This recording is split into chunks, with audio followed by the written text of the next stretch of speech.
Hier j'ai lu et terminé Soutif mon amour et je vous assure que ce recueil en vaut le détour. Durant cette lecture, mon cœur a vibré, la colère a résonné et parfois même la tristesse a pointé le bout de son nez, tellement la prose de cette poétesse est d'une justesse sans nom. Vraiment, foncez dans cette lecture, sincèrement. Si je m'étais écoutée, il y aurait eu beaucoup plus de post-it que ça, des annotations, sauf que ce n'est pas mon livre et je pense sincèrement l'acheter pour l'avoir dans ma bibliothèque, pour pouvoir le relire, l'annoter comme j'aimerais. Là, les post-it que vous voyez, c'est des poèmes qui m'ont donné envie d'en écrire et de m'appuyer sur les bases de la poétesse. Donc, je crois que j'ai oublié, mais c'est Sophie Carquin, si jamais. J'en ai parlé dans ma première vidéo. Il y a des illustrations qui accompagnent voilà, les poèmes et vraiment, ça apporte une petite touche vraiment hyper intéressante. Comme vous pouvez le voir aussi, le recueil est coupé par partie catégorie. Il y en a un qui, je pense que c'était vraiment la dernière partie qui m'a brisé le plafond, mais littéralement, elle m'a brisé avec ses juste... Faites-moi confiance, foncez. Si vous aimez la poésie et que vous voulez lire des choses féministes, j'ai pas mieux.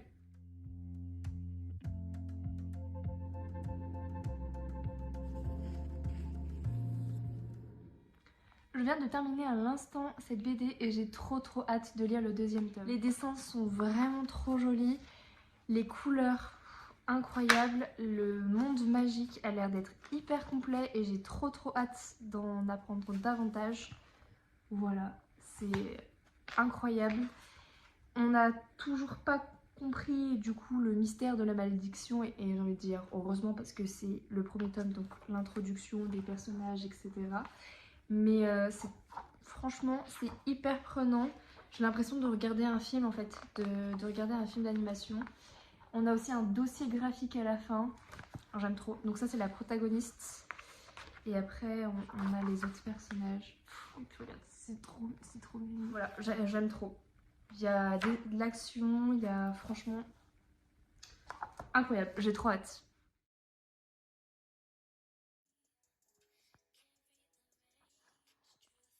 C'est mon premier jour de règles et ça fait actuellement plus de 40 minutes que j'ai de douleurs constantes qui du coup me provoquent des nausées. Sans oublier la fatigue. Sinon ça va vous? Mon utérus commençant déjà à travailler, j'étais éclatée de fatigue hier, du coup j'avais pas du tout l'énergie de lire le conte de Monte Cristo, mais j'étais plus dans le mood de lire de la BD. Donc j'ai lu Elisabeth, mais j'ai lu aussi le deuxième tome des Souris du Louvre. J'aime trop, vraiment j'aime beaucoup trop. Ce que j'aime aussi c'est le fait qu'à la fin on ait des petits points informatifs sur le Louvre. Voilà, lecture Mimi, qui en même temps t'apprend des petites choses sur le Louvre, sur les œuvres, etc. Donc vraiment, la prochaine fois que je vais à la bibliothèque, j'emprunterai le deuxième tome. J'ai lu Toutes les princesses meurent après minuit et j'ai vraiment aimé cette lecture. On y suit 3 pans d'amour sur 3 générations différentes, si je puis dire ça comme ça. Pour un peu plus expliquer, on y suit Lulu, 8 ans, qui découvre au fur et à mesure des pages qu'il est amoureux des garçons et qui commence à le comprendre. En parallèle, on a Cam, sa sœur adolescente, qui a un amour de jeunesse, qui lui fout la pression sur le fait de coucher, mais il n'y a pas que lui, il y a aussi ses amis. Et donc s'installe au fur et à mesure un énorme rejet de son propre corps. Elle culpabilise de ne pas se sentir prête encore à le faire. Et enfin, on a Diane, pas Diane, pardon, leur maman, parce qu'en fait, je crois qu'on n'a même pas le prénom de leur maman. Leur maman qui, elle, tente de garder la face, mais son mariage est totalement en train de se casser la figure. Je ne vais pas en dire plus parce que sinon je vous spoil un petit peu. Vraiment des messages forts, que ce soit au niveau des dialogues, mais aussi des silences, des regards, des métaphores au niveau des dessins. Je ne sais pas comment exprimer. Je ne fais pas une très bonne pub de cette lecture, mais sincèrement elle vaut le coup.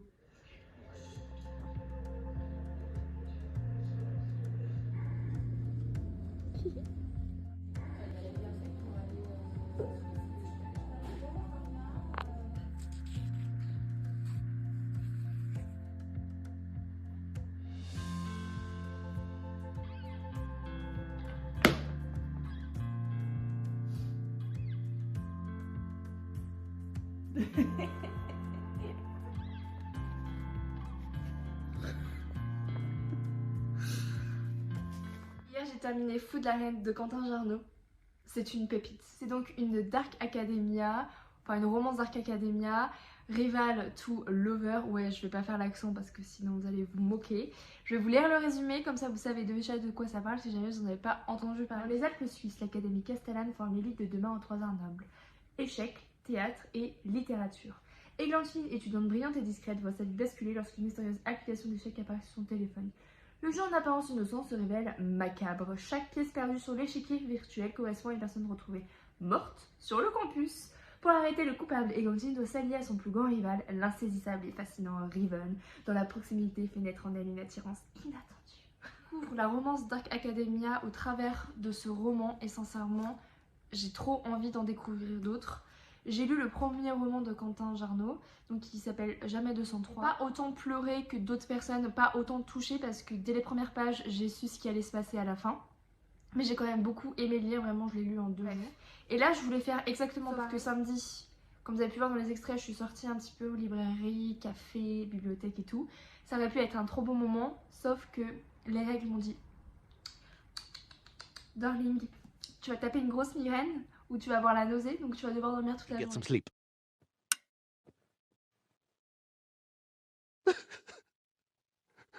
Je l'ai lu un peu plus le dimanche et au départ je voulais vraiment l'enchaîner et je me suis dit c'est dommage de faire ça parce que j'aurais pas forcément le temps de prendre du recul pour un petit peu moi faire mon investigation et se dire c'est qui le mastermind. Le mastermind du coup c'est le nom qu'ils ont donné à la personne qui tue dans l'école et j'ai adoré le principe de prendre mon temps parce que je trouve qu'aujourd'hui, il y a un peu cette course. Combien de pages je lis en 1 heure, combien de livres je peux lire en 24 heures. Soit, je critique pas du tout. Hein. Franchement, je suis la première à regarder ce genre de contenu-là et je trouve ça hyper intéressant. Et ça me pousse parfois aussi un petit peu à lire tous les livres qu'on peut avoir dans la pile à lire. Mais parfois, on oublie un petit peu l'acte premier qui est juste de divertissement, de prendre du plaisir et de lire.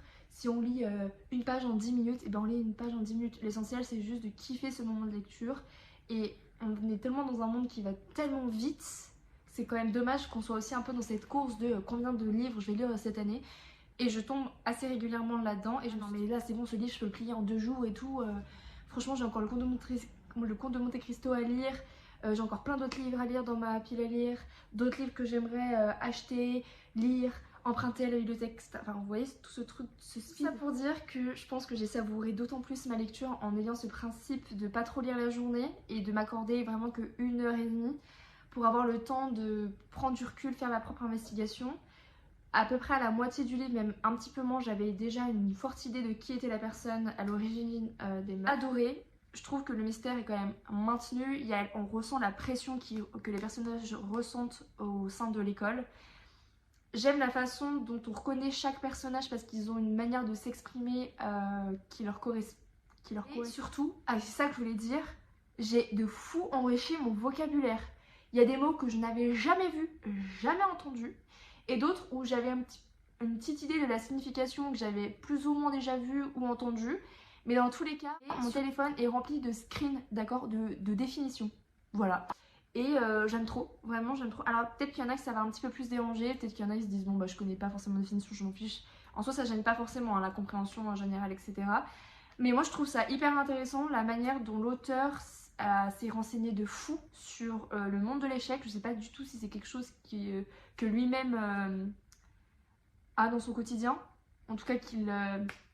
J'ai pas mes mots hein. En tout cas je sais pas s'il joue aux échecs ou pas. Dont il s'est grave renseigné aussi sur tous les vieux termes comme ça. Franchement, parfois, Églantine, du coup, elle est française, Riven est anglais. On sent que c'est l'élite française, vous savez, vraiment c'est un truc où c'est le bien parler, etc. Donc il y a des termes qu'on n'emploie pas forcément nous dans notre quotidien. Ça vraiment hyper intéressant au niveau de ses recherches. Alors peut-être que lui il les connaît et qu'il côtoie ce genre de termes, etc. et qu'il les emploie. Dans tous les cas, moi c'est pas mon cas et j'ai vraiment adoré cet effort d'écriture de se dire il faut que j'emploie certains mots, certaines tournures de phrases pour correspondre au personnage qui se doit d'être dans l'élite française, etc. Représenter cette classe, cette pureté de style, etc. Bref, Quentin Jarnot, j'attends avec grande impatience ton prochain bouquin.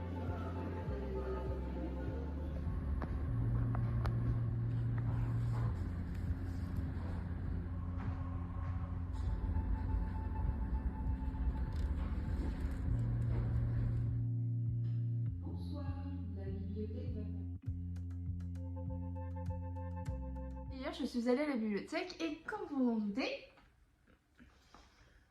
je ne suis pas venue les mains vides. Enfin, rentrer les mains vides.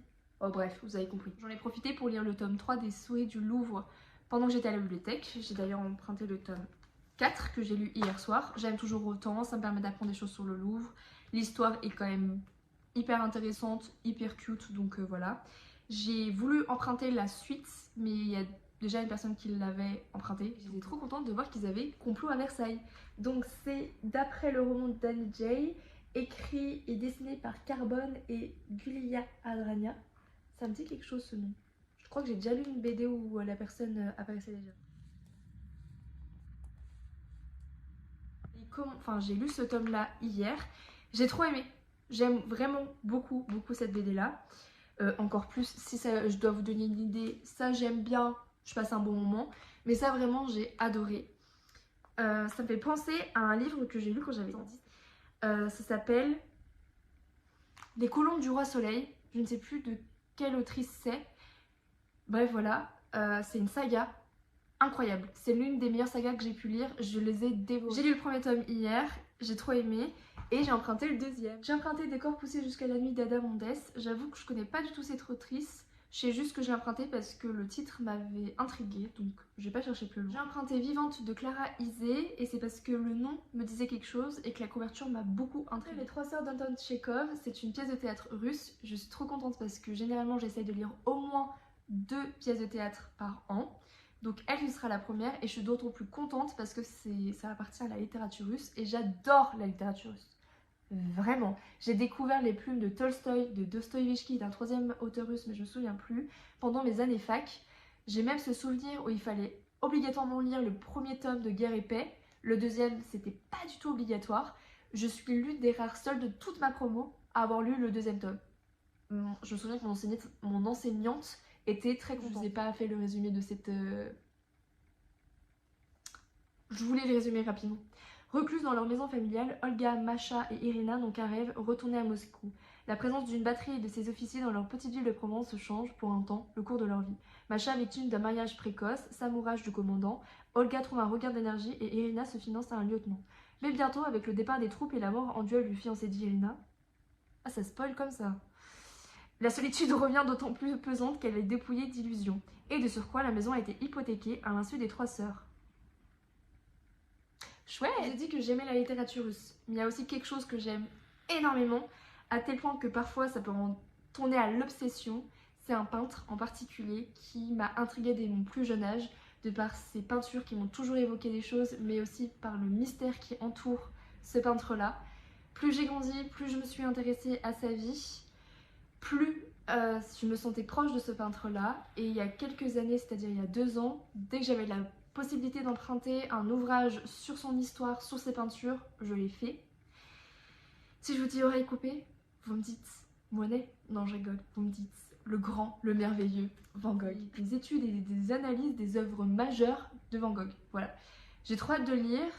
J'ai dit que j'avais lu beaucoup d'ouvrages sur l'histoire et les peintures de Van Gogh, mais je serais incapable de vous ressortir quoi que ce soit puisque je ne retiens jamais les dates, les noms des peintures, etc. La seule chose que je sais, c'est le pourquoi j'aime autant ce peintre et pourquoi j'aime autant ses peintures. C'est parce que ça me fait résonner énormément de choses en moi. Et ça me suffit amplement. Voilà. Pendant très longtemps, je me suis dit, purée, tu dis que c'est ton peintre préféré, t'es incapable de ressortir quoi que ce soit et à chaque fois tu redécouvres tout pour la première fois. Et bah, il y a peut-être une certaine beauté là-dedans de ok, vas-y, ma mémoire, elle arrive pas du tout à retenir les trucs, mais j'ai cette capacité de toujours tout redécouvrir la première fois, donc c'est plutôt cool. C'est sur ça qu'on va se laisser, puisque ça fait déjà 2 semaines que je filme. Normalement, je voulais faire un vlog par semaine, sauf que vu que j'ai eu mes règles la semaine dernière, j'étais en incapacité de faire le montage. Et là, je me suis dit, c'est pas grave, ça fera une vidéo plus longue. N'hésite pas à commenter une peinture et des étoiles en référence à la nuit étoilée de Van Gogh. Je suis désolée parce que mes vlogs sont toujours un peu chaotiques, mais en fait, quand je parle de choses que j'aime, je suis toujours obligée de partir dans tous les sens. J'essaye d'être plus organisée, plus structurée, sauf que ça me plaisait pas. Enfin, je prenais pas autant de plaisir que je prends là à vraiment faire nature peinture. Sans mauvais jeu de mots parce qu'on a parlé de peinture avant. J'ai un humour très bancal. Un humour, waouh. Même la fin, je suis obligée d'être chaotique. Bref, Merci beaucoup pour les personnes qui prendront le temps d'aimer, de commenter et pourquoi pas de partager. Je vous retrouve, je l'espère, la semaine prochaine pour vous parler du coup des autres livres que j'ai empruntés. Et on espère que la Gwen du futur aura avancé dans la lecture du Comte de Monte Cristo. Ça suffit maintenant de le repousser alors que de base t'aimes cette lecture. C'est quoi ton problème? Voilà, je suis passive-agressive avec moi-même. Si la Gwen du futur, elle dit pas qu'elle a pas avancé dans le Comte de Monte Cristo, enfin qu'elle l'a... Voici. Ouais, même lui, je l'ai saoulé. Allez, j'arrête là. Je vais faire quand même au moins une fin de vidéo un peu structurée. Pas du tout, c'est loupé, c'est pas grave, coupé.